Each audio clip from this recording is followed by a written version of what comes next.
خالتي السلام عليكم. خالتي حبيت نوضح لكم واحد في الفيديو هذا. تعرضت لواحد السرقة في 21 جانفي 2026. شوف المكان هذه في مونبوسي مقابل كاتريان في ولاية البوليدة. خالتي شوفوا السرقة هنا كيفاش راهي دايرة. شوفوا دوك انا كنت بطونوبيل فيات 500. دوك شوف فاش نقاري نغلق الطونوبيل راني قاريت.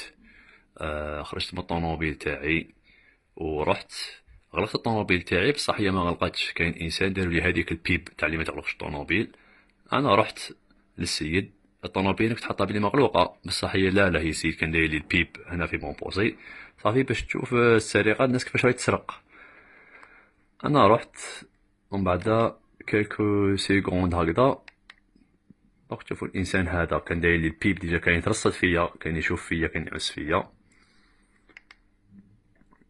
دونك الفيديو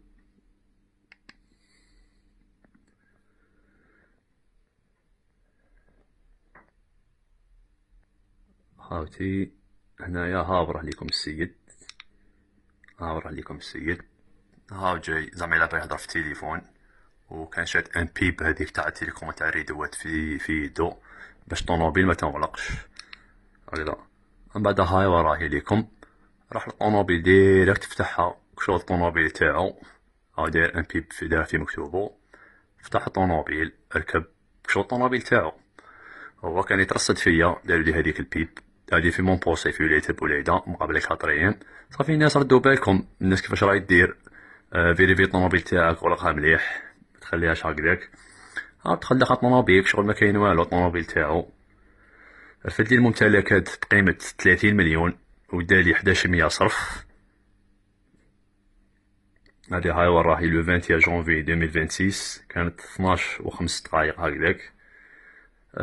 ترصد على كل حال، كانت كاينة كاميرا حكماتو. هاوليك عاود خرج من الطوموبيل، شوفها مليك، مليك الدوزان هاك وراه مشدهم في يدو. وها ورا الملامح تاع وجهو، هاي وراه باينة يبان انسان كبير شوية، عنده بالك واحد 45 ولا 50 هكداك ما على باليش. وراه كان اسكول كان قايد في التليفون ولا ما على باليش. على كل حال التصوير تاعو الفوتو تاعو راهي تبان.